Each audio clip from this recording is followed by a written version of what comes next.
And now it's time for a Star Trek story.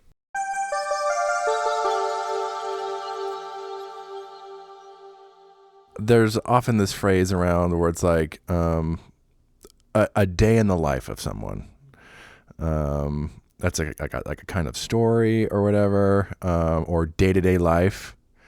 And everyone knows what you're talking about, that, and it seems to have this kind of significance. And even in a lot of how we talk about in our language and some of our art, lots of like the sun going down, the sun coming up, that, you know, the day certainly has a place in our human culture and language. And it's kind of understated. We're all very aware of it. We just don't really talk about it a lot. So I'm curious, Aaron, what is the significance of a day in the life of a human? I think it varies. I mean, sometimes your days are very purposely insignificant, you know, or maybe not so purposely. And other times you attach a lot of significance to certain days in your life. I think it really just comes down to the importance that you attach to it, right? Like the day I got married was just another day for a lot of people. Most people probably, yeah. There's a few other people that probably got married that day. Yeah. Pretty significant day for those people too. But for most, it was like, well, going to work, go home, watch some TV, take care of the dogs. Maybe that's what it is. It's another one of our quantum superposition things. It all depends on your point of view. Well, I'm sure Star Trek will have some thoughts and feelings on the importance of the day. Because Star Trek always has thoughts and feelings and all this stuff. I'm sensing that you're having a day, Captain. Thank you, Deanna. Oh, God. Welcome to Star Trek Stories, everyone. This is episode 38, Data's Day. Data's Day. Clearly the inspiration for the question. I am, of course, your perfect host, Jaron Hatch, and I'm joined here by my imposing co-host, Aaron Cole. Hello, Aaron. Grrr. Oh, my God. Yeah, we are chugging along with our look at the TNG Glory Years. Last time we watched Final Mission, which they really should call Finally Mission, because it's when Finally Crusher finally leaves the show to go off to Starfleet Finally Academy. Crusher. Finally Mission. Finally Mission. Yes, Wesley is now in the rear view mirror for the most part. We almost got him. Yeah, almost. And I'm sure you've already heard, we have a returning guest host with us today. Back in the captain's chair, we have the very lovely Ellen Marie Lewis with us. Yay! Thank y'all for having me back. What up? Welcome back. What is up, Ellen? Not very much. It's really, really good to see y'all again. It's been a moment. Yeah, it has been a second. Yeah, for those of you who are new to the show, Ellen is one of my good friends and also one of my favorite people. We have been slowly introducing Ellen to Star Trek, specifically The Next Generation, for the first time. We've been watching basically an episode from every season just to give a little taste of what the show is. I've been really liking this like Next Generation charcuterie board you all have been preparing. Ooh, what's this? Ooh, a little bit of Data, a little bit of Troy. Sometimes it's like a nice baked brie. Other times it's like, easy cheese. Last time was definitely an easy cheese. Last time we watched the all-time episode Menage a Troy. One of the episodes. Sure is one of the episodes of all time. Of all time. And in that one, Ellen finally learned the origin of the classic Captain Picard beckoning to the view screen meme. So it's good for something, right? I know memes are very important to you, Ellen. So. There's history here, yeah. History with every mile here on Star Trek Stories. We just because it's you. Since last time we were here recording, Barbie has come out. Yes. I don't know if we've quite talked about it on the show. You are a huge Barbie fan. This is basically the movie you've been waiting for your whole life. Yes. we have to get your quick 2 cents thoughts and feelings now that longtime Barbie fan and film lover has gotten their Barbie movie. I have seen it 6 times so far. Wow. I'm trying to have it be the movie I've seen the most times during its theatrical run because it is something that's so important to me. I'm sure not a lot of people who listen have been following the production of this film as closely as I have, but the original idea for a feature-length Barbie film was over a decade ago, and it's undergone so many different writers being attached, so many different actors being attached, and the combo that we have of Greta Gerwig as writer-director with Margot Robbie and Ryan Gosling in, the roles of, the stereotypical Barbie and the stereotypical Ken. It's really the best iteration that we could have gotten. There's a lot of other things in this timeline that are awful, but we're on the right Barbie timeline. Yep. Tanner and I've talked about we're in the good Back to the Future timeline, and we're in the good Barbie timeline. Yes, we're in the great Barbie timeline. I've been having a Barbie girl summer. I just got back from rollerblading. I recently got my hands on the same rollerblades that they made for the film. And it's so funny too because they look like up close toy ones that just you snap onto their feet. And it's a good time to be a Barbie girl. Yay. I'm curious now though, because I was thinking about because you are also you're a lover of film, a filmmaker in your own right. I'm curious now going back to like IPs and pre-existing properties. Because I guess Barbie is a pre-existing property, but yes, but not like this franchise of films or whatever. But I mean, there's a lot of those straight-to-video movies from the early 2000s. I really fuck with Barbie and the Nutcracker personally. Didn't she do Swan Lake too? Yes. Yeah. My sisters watched the. If it's a Tchaikovsky ballet, there is a Barbie movie that loosely follows the plot. It is the worst CGI you've ever seen. The most low budget. They made the whole movie for $5, except for I think one of them Martin Short does a voice in for some reason. Oh, they got him. They got Martin Short. They blew the budget of multiple movies to get Martin Short in one of them, and then spent the other $12 on right on the rest of it. I'm curious though, if someone came to you and handed you the keys to some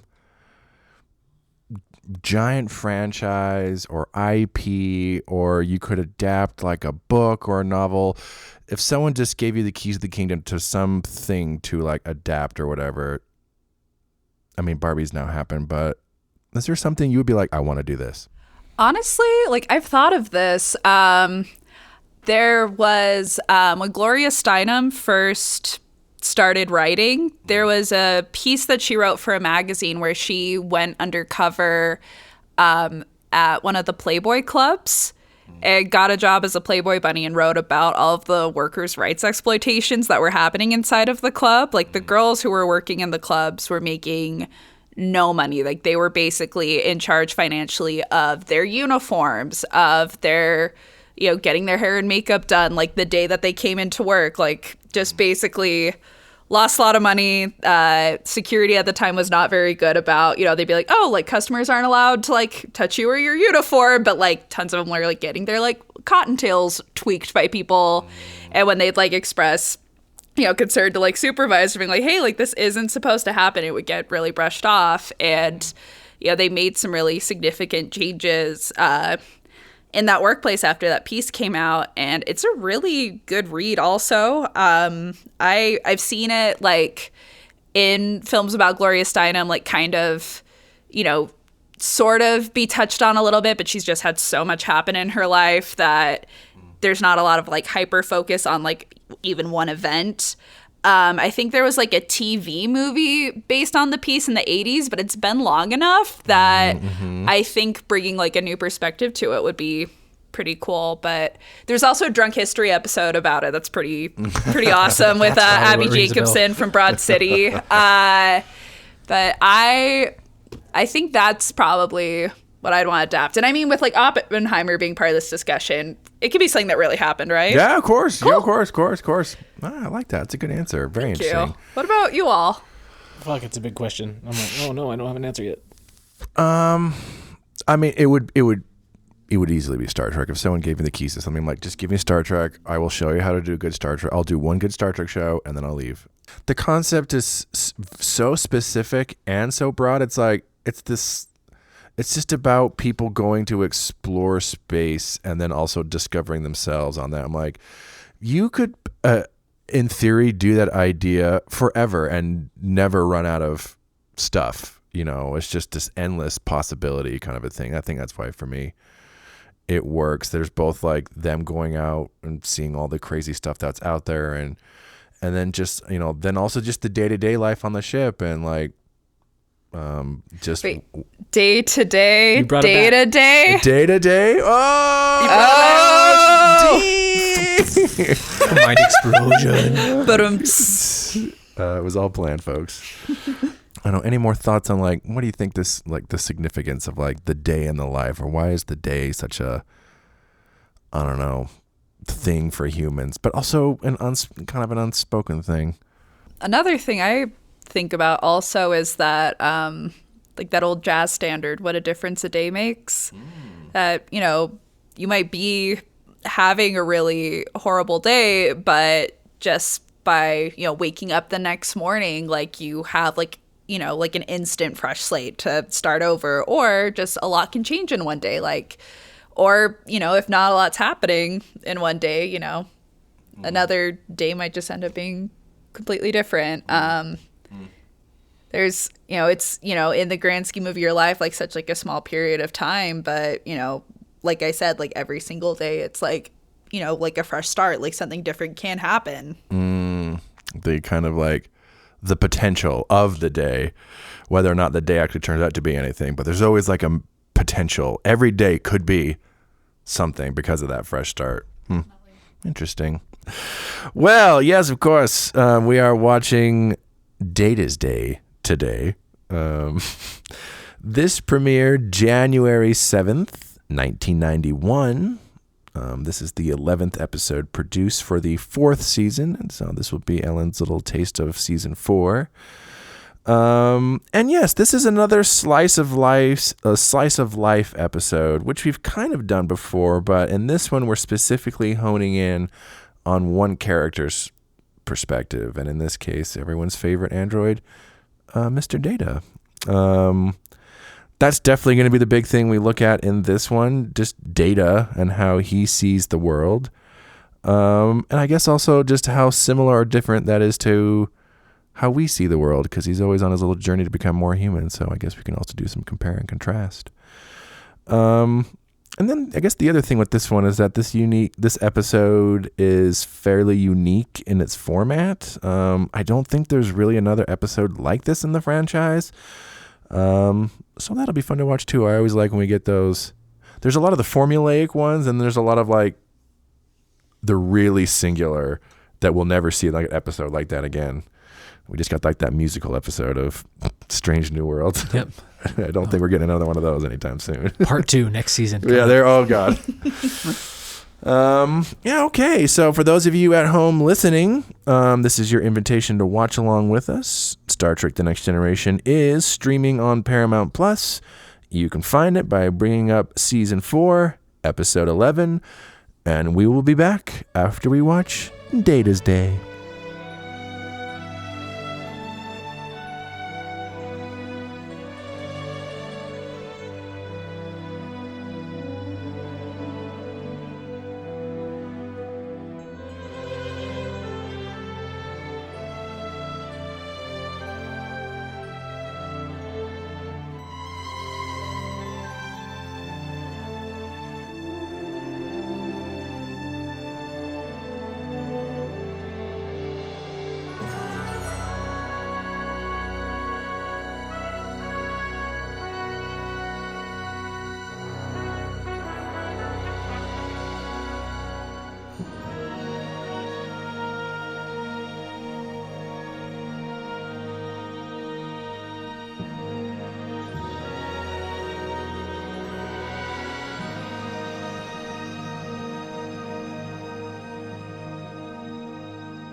I find Lieutenant Worf to be what is called a kindred spirit.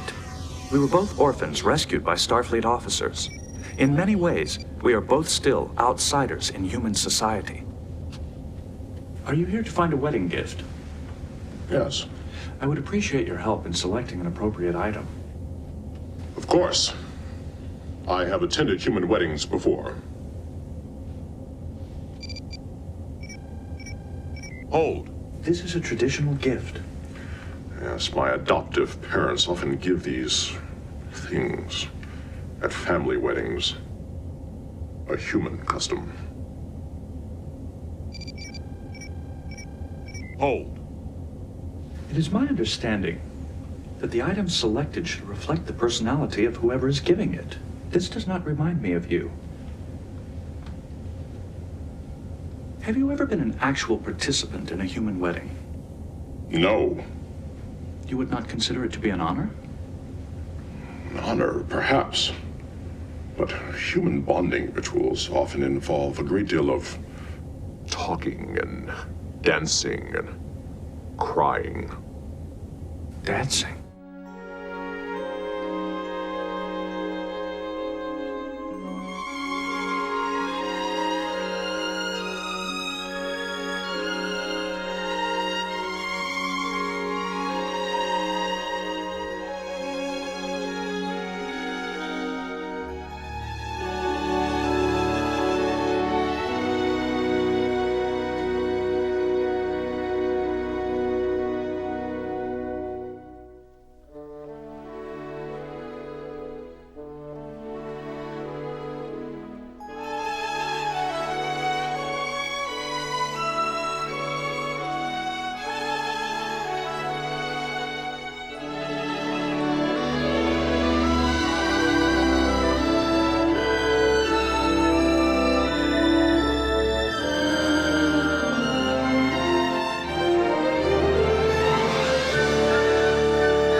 All right. We just got done watching Data's Day. In case you haven't seen this one or didn't watch it with us, basically how all this episode is going from Data's Day. This all happens in one day. I'm like, It's a busy day. it's a busy day. So the biggest thing that's going on in Data's life is he's supposed to be the best man at Chief O'Brien's wedding. He's the father of the bride that isn't her father. Isn't her father. They're on a starship millions of miles away. Chief O'Brien is getting married to Keiko, the botanist in the Arboretum, and then suddenly they're not getting married. She doesn't want to go through with it, and so Data has to figure out how to get him back together, and he also has to learn how to dance at the wedding. And then it's also just kind of going through him kind of like going through his day, and his perceptions on everything. And all this is framed as a letter back to Commander Maddox, who was the scientist who wanted to dismantle Data in The Measure of a Man. That's who he's writing throughout this whole episode. Just sharing his perceptions on being an android and everything. And also during all this, a Vulcan ambassador is going to make peace talks with the Romulans. It looks like she dies in a transporter accident, and then it's revealed this whole time she was a Romulan spy. That's all happening in the background. The Romulans. The guy from Succession. Yeah. Romulus. We always start with initial thoughts. Ellen, initial thoughts coming on off of Data's Day.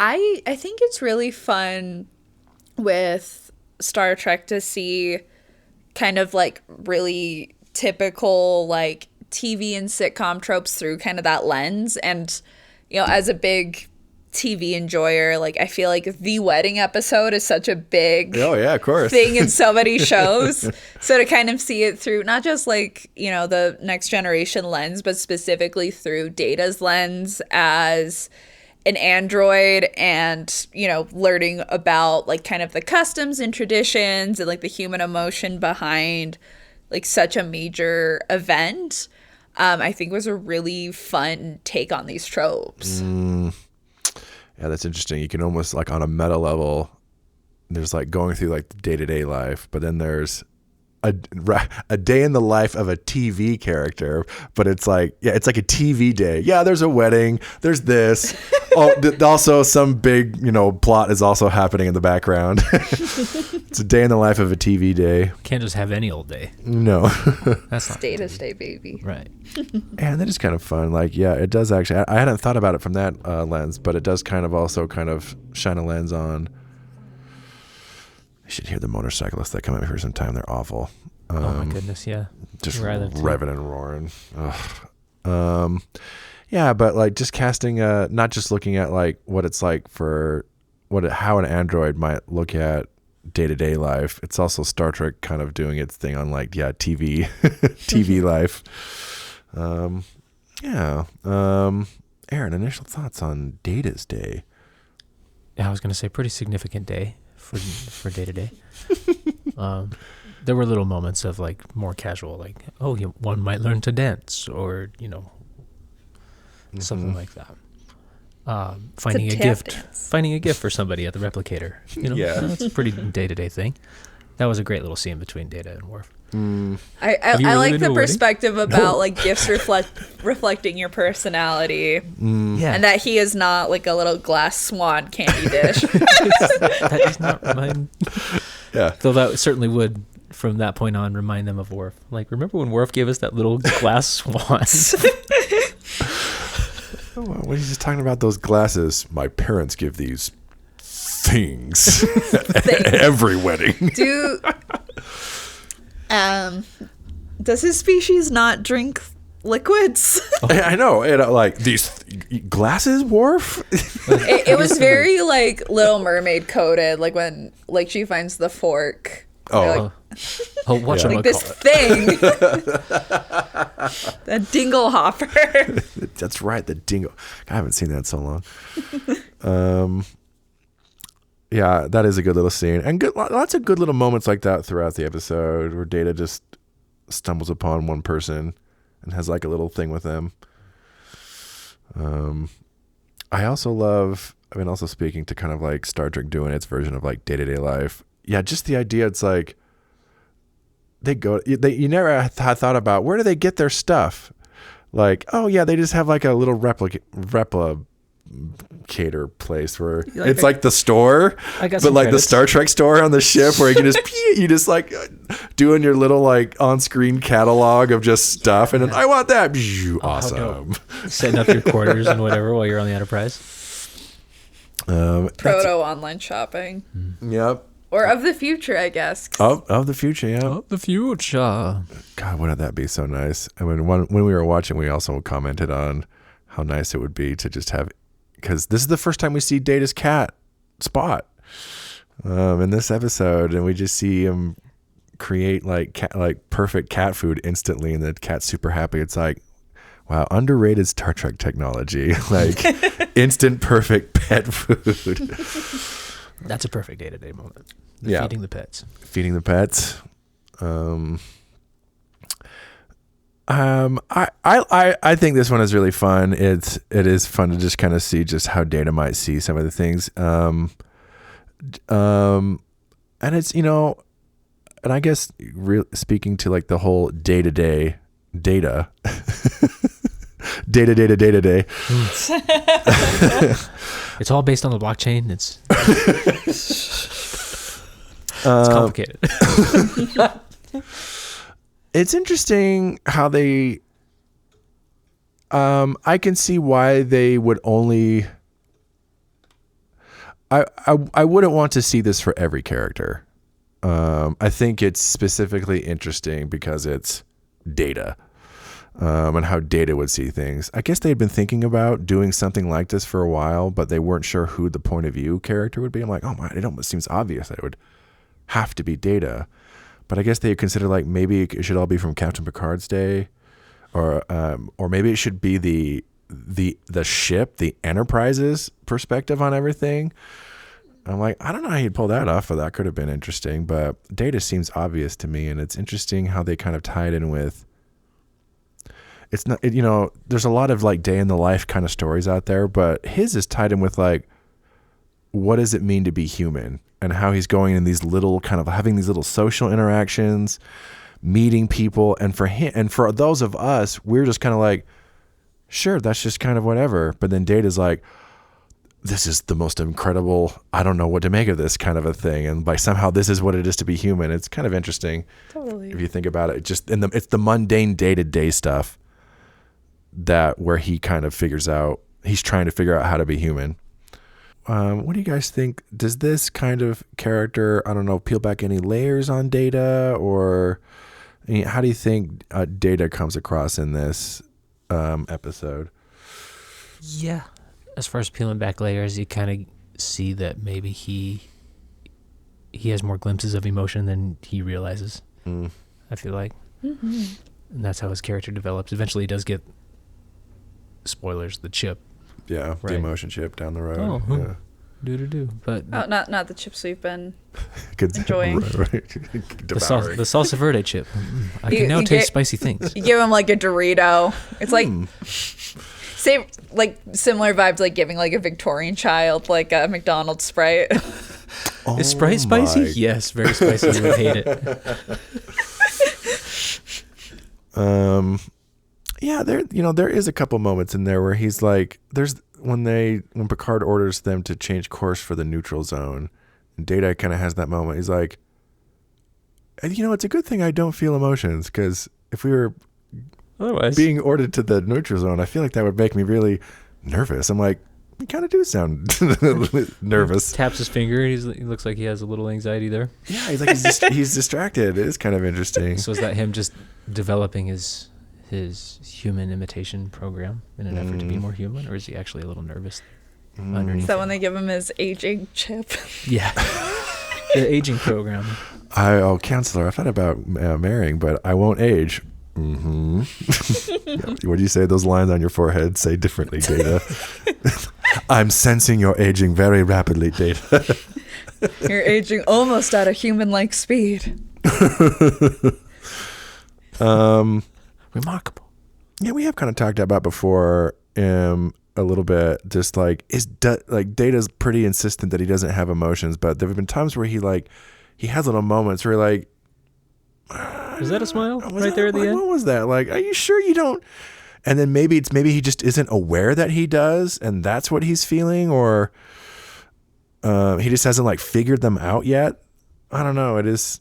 I mean, for the most part, it doesn't seem like he does, but there are moments where you're like,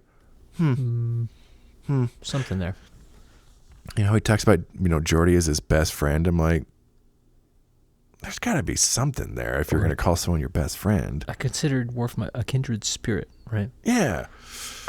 One thing that I did while we were watching the episode is one of my friends, anytime we watch any piece of media together, she will go on AO3, the fan fiction website, at the same time and see which relationships are popular for that piece of media. Interesting. And a lot of people write about Data and Geordi's relationship. And that's not necessarily, I mean, there probably is a lot of slash fiction. Sure. That's, relationships of any kind, like not necessarily like a romantic or sexual relationship. So it's something that like the fandom has really seemed to pick up on, is this connection between the two of them, and that it's not necessarily him not having any sort of emotion. Mm-hmm. Yeah, it is a really interesting relationship. Data and Geordi. You lunkhead. What? Yeah, there's a few good ones out there. Yeah, he has a little moment with Troy. Probably the standout moment of the episode is probably his little dance routine with Dr. Crusher. Gets to do the little dancing lessons. They're huffing it. They're really tapping there for a minute. There are some shots where they're clearly not tapping for a minute for some of the more advanced sounds. But they're doing some steps. They're doing like maxi forwards and that little circular time step. They were really doing it. Mm-hmm. That's not easy. That's like weeks and weeks of practice. Yeah. I believe Gates McFadden does all of her own dancing. Dancing doctor. The dancing doctor. Because Gates McFadden actually was kind of a well-known choreographer in Hollywood at the time. So like, and particularly before the show, she also did like stuff with like Jim Henson's Muppets. So she actually was a trained dancer. What an icon. I know, right? She played that perfectly, like being so pissed that Data picked up on everything so quickly. Like, Yeah. Wow. you're not bad. Wow, Not good. bad. Good for you. I spent my whole life Been training since I was 5 on this. That's fine. Yeah, at first she's like, Data, you're incredible. And then, oh, fuck you. So showing off.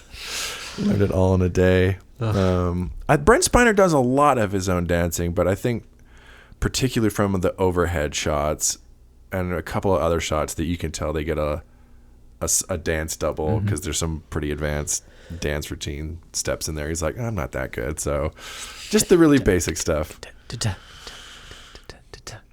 And that's I think one of the reasons I like this episode is getting to see those little moments, not just of Data, but also the other characters. Like it's revealed that like, oh yeah, Worf has been to human weddings with his parents and hates them, but is like a self-professed expert in them.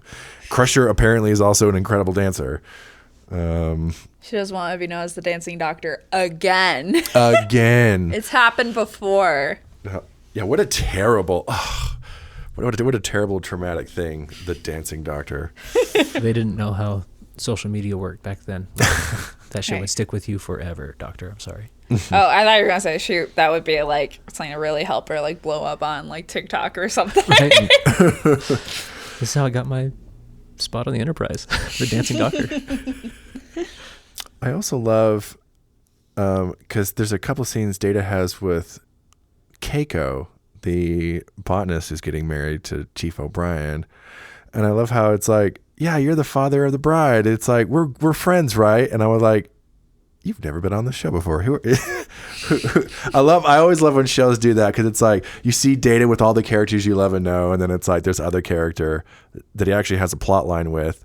Just like, we're friends, right? We're just like, yeah, who are you? And I've been feeling that lately with very different tone of show, but do either of you watch The Bear on Hulu? I've seen the first season, yeah. In this second season that just came out, they introduced this character that's supposed to be like an old love interest for Carmi, the main character in the show, like someone he's known since high school.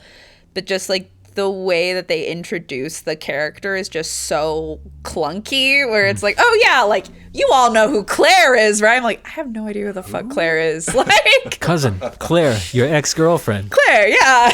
I've been here the whole time. Yeah. We all know who Claire is, you idiots. I have to go now. My planet needs me. Claire died. Data's taps make me feel bad. Yeah, that always cracks me up. Though Keiko does go on to become a recurring character in this show, and most notably Deep Space Nine. Also, we get to see a little bit of Chief O'Brien. He's one of my ultimate favorite like extra stories ever, because like he's in the very first episode, the one that we watched, like the pilot. He's just a one-line extra. Did he have one of those little skirts on? He didn't have the man skirt, unfortunately. Boo. Damn shame. His calf muscles are as big as his head. Yeah, he was just one of those extras, and like he did a little like, and then he showed up again as a little tiny part. He showed up again in a little tiny part, and then eventually he was just like the transporter chief, just because like, oh, let's just use him again. Let's just use him again. And now it's like, well, who? Because they were deciding who's going to get married for this episode, and they're like, yeah, it wouldn't work if it was one of the main characters. Like, what about Chief O'Brien? And he's like the little extra that could, who just slowly just like, because he eventually goes on to become a main character also in Deep Space Nine. It's like he went from just a one-line extra to a series regular in the spinoff. Like, I love that kind of shit. It's like, fuck yeah, man. What do you guys? So yeah, in this episode, you're seeing a lot of these little relationship moments. And then we have playing in the background this whole intrigue plot with like the Romulans.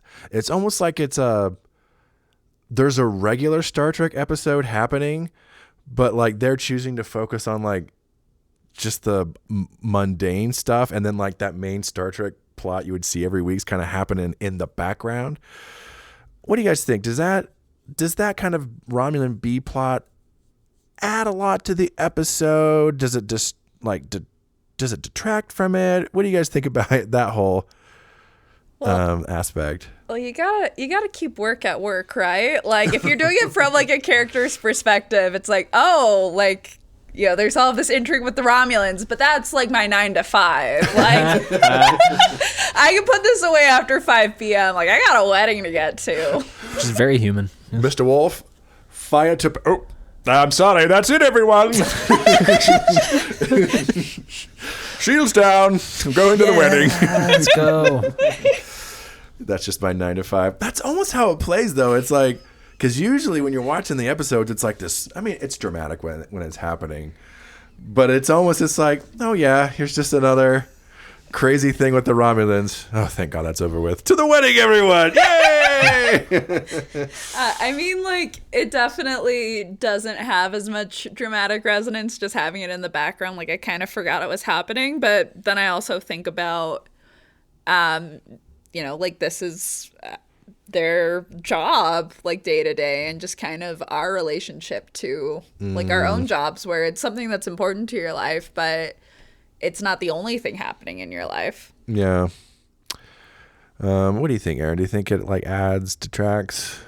It's the antagonistic force. I can say words. Antagonistic force that it needs to be. Right? Romulan, so provides just enough of an edge to keep a you little conflict interested. Yeah. Nice little twist there with the Romulan spy at the end. Yeah. Yeah, it is a good little twist. They gotcha. Damn. They got moves. They got hands. Romulans got hands. It is kind of fun also. They don't really win at the end of it.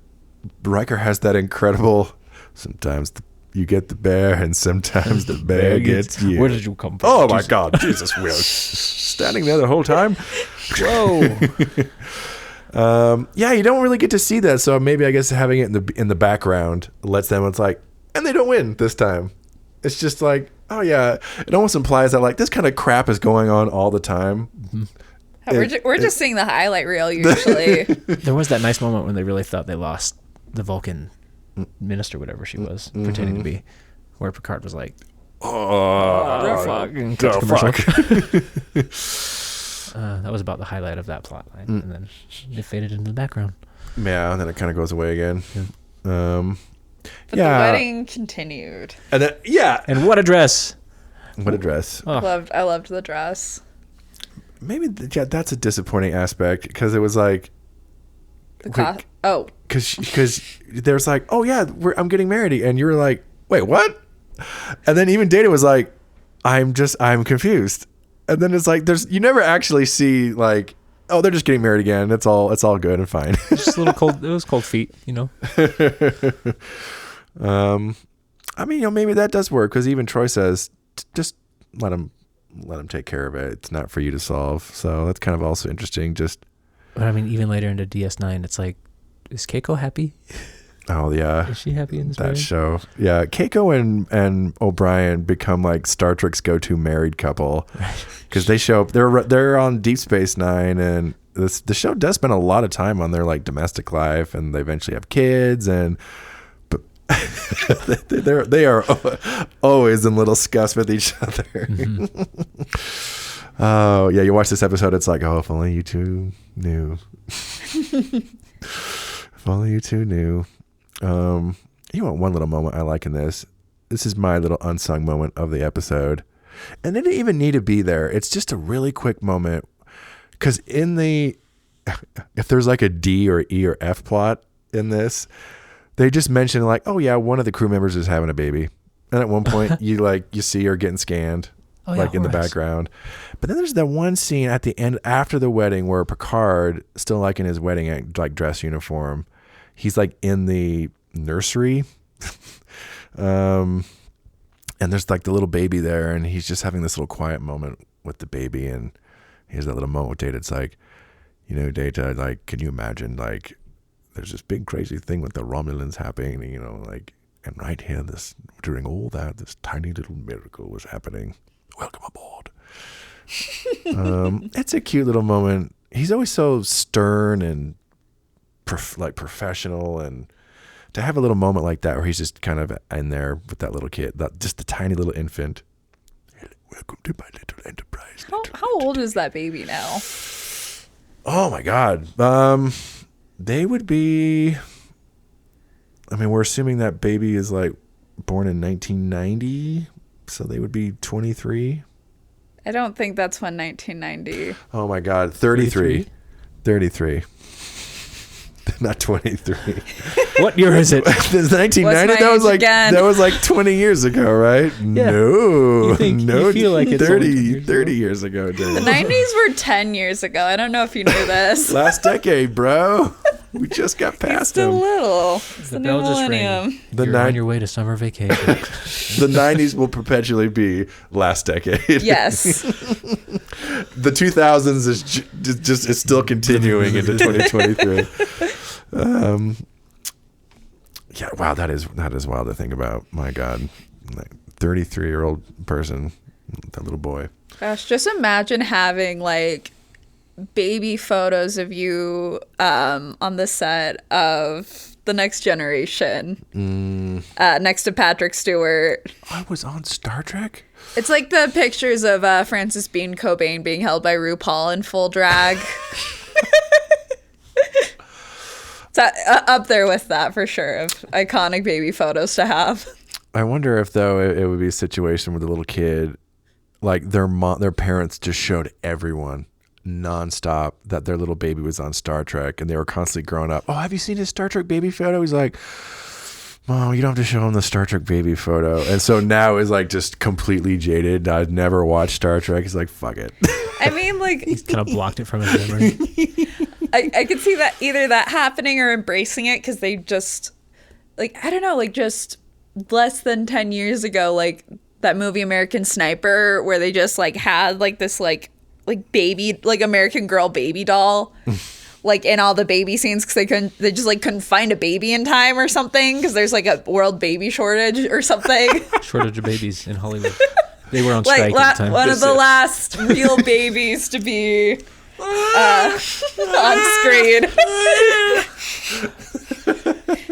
We give in to your demands, babies. Yes, the Babies Guild is on strike. Right, we stand with the babies. Yes, yes. They No more formula, no more formula. babies deserve protection from AI babies. Crawling, carrying signs on their backs. Their parents are carrying them in those things. Okay, they're offering you 5% of royalties. So true though. They're the ones making all the money for Gerber or whatever. Yeah, oh, I know, right? Yeah, that Gerber baby better be raking in the royalties. My God. Definitely. Coming to our original question, I don't know. What do you guys think? Does this, this episode is clearly like, day in the life of Data and how he's like seeing humanity and everything. What do you guys think? Does this provide any kind of insight on like, I don't know, the meaning of or importance of just day-to-day life just for all of us as humans? Of Data's day life. Data's day life. Data's day-to-day life. I mean, like, I don't know. I feel like this is, a day, like how we were talking about how not every day is like weighted the same. I think that was something that you brought up specifically. This is a day that seems like it has pretty significant weight, like something that will be remembered for a while, like something that's very formative. Sure. The wedding, crazy Romulan shenanigans. Learning a lot about people. Dance lessons. Jazz tap lessons. That's the one thing Data takes away from all this. I learned jazz tap that day. Waltzing, not so much. What do you think, Aaron? Did provide any little insight? Yeah, I think it was a good look at, putting importance or putting weight on things. I like that. The adding weight to your day. Like, and it's a bit of like what you make of it as well. Like, not everybody just goes out of their way to learn to dance. You know, you have to kind of seek out those experiences, and that gives context, and that gives significance to the day. Absolutely.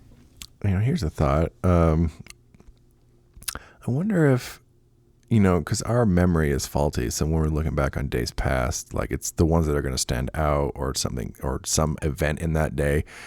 Even once you get past, like once you go into tomorrow, it really quick gets start to completely recall, you know, days past. But Data, I would assume, would remember every single day with perfect clarity.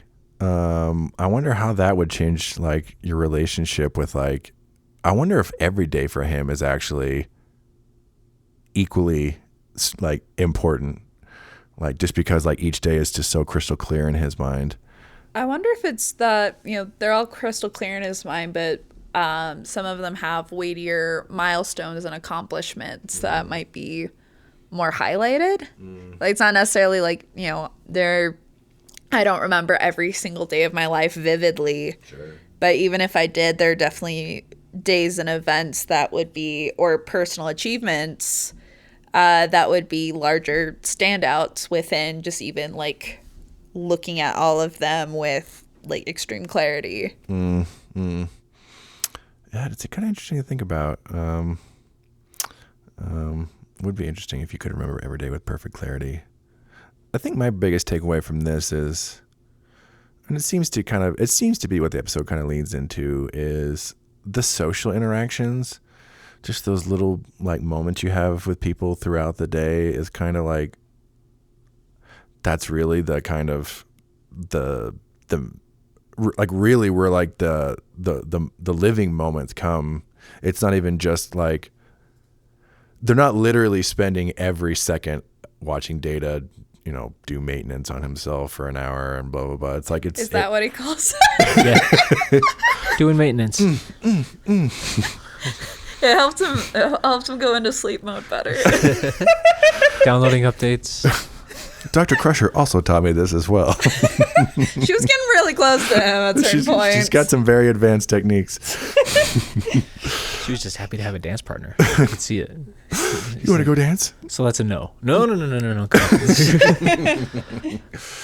Yeah, I think that's my biggest takeaway. It's like, especially as us as humans, those kind of just little moments you have with peeps throughout the day. And sometimes they're more, and usually the big events seem to involve other people, whether it be like a wedding or, you know, otherwise. It's the day-to-day moments with others, that kind of where it all comes to life. Yeah, because he has that little line at the end, like there's a lot he doesn't understand, but about humans or emotions, but like the desire to be loved is something that like, and friendship is something he does understand. I'm like, yeah, it even makes sense if you were being without emotion, why like even that would kind of make sense to you. Like, otherwise just like isolation, it's like, well, so what do I do without others? Boring. Yeah. Boring. One little behind the scenes before I get into final thoughts. Originally the dance number was supposed to be more along the lines of like Saturday Night Fever. Oh yeah.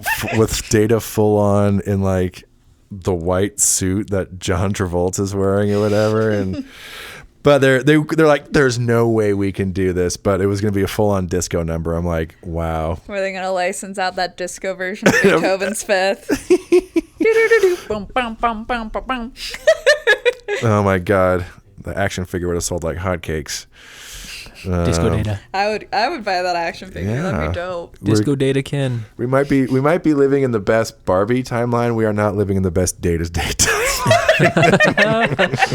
How unfortunate for planet Earth. Was there any other behind the scenes on this? I think we mostly covered everything else. I get on into some final thoughts before we wrap it up. Ellen, any final thoughts on Data's day-to-day? I was gonna say I really enjoyed the episode, but now knowing that there was like a Saturday Night Fever option, who's to say? Failure. What could have been? Half a star. Come on, Data. When I was your age, I would have killed for Tappa Tappa Tappa. Aaron, any final thoughts on Data's Day? Oh, that was it. That was it. Tappa Yeah, thing. tap, tap, tap. Yeah. Nothing else to add. Very silly little episode. Thank you for bringing me on for silly episodes. Oh, yeah. We got to give you a good little sampling of... This is a good showcase of like the Star Trek family. So I think so. yeah, it's always good to kind of show that as you're kind of getting into it. Going back to like the charcuterie board analogy, like, is this more of a baked brie or like a cheese whiz in your opinion? What kind of cheese is it? It's probably like, like a fancy pepper jack. I can see that. I do love a nice pepper jack. Just some Tillamook there on the table for you. There's that one corner you bite into that's a little spicy, but the rest of it's okay. Or like how there's like the dried fruit sometimes, like the craisins that you can pair with other. This is the chicharrones. Oh, all right. Well, thanks for listening, everyone. And thanks for coming on, Ellen. It's always so fun to have you. It's fun to just have these little sample episodes. And thank you so much for having me back. I really appreciate it. They're always lively discussions. It's always fun. We will definitely have you on again very soon. All right. For those of you listening on, next week we're going to be watching The Wounded. We got a fair amount of Chief O'Brien in this episode, our little recurring background extra that could. Next episode is the episode where he finally gets to step in the limelight and gets his own episode. So we're getting our first Chief O'Brien episode next week, everyone. Is he going on his honeymoon? No, it is very different because this is also going to be the introduction to a new Star Trek adversary. We are getting the introduction of the Cardassians. Yeah. The Kardashians? Yes. Keeping up with the Kardashians. Planet and Chief Calabasas. Yes, the Kardashians. They are showing up. They're keeping up. Keiko and O'Brien run into them on their honeymoon and just ruin everything. Take a lot of selfies. We will also be having a new friend on to come talk about that one with us. So, hell yeah. All right. Thanks for watching, everyone, or listening. Thank you, Ellen. Thanks, Alan. Thanks. Thank you, Aaron, as always. Thank you, Jaron. Thank you, Aaron. And Good night, Jim Bob. Hopefully we'll run into you all at the Replimat picking out glassware wedding gifts. Just things. What are you? I haven't seen you. So what are you doing here? That little kid with the bunny rabbit in the back. Thanks, Mom and Dad. Hopefully we won't catch you next to that person getting the haircut at the barber shop. Cindy Lou Who from Looked like on the Dimension. Twilight Zone, like the pig ladies. Yeah, Cindy Lou Who, pig lady. Even Dana had to look back and like, what the fuck is going on back there? Don't look. Yeah, hopefully we won't catch you there. Good night, everyone.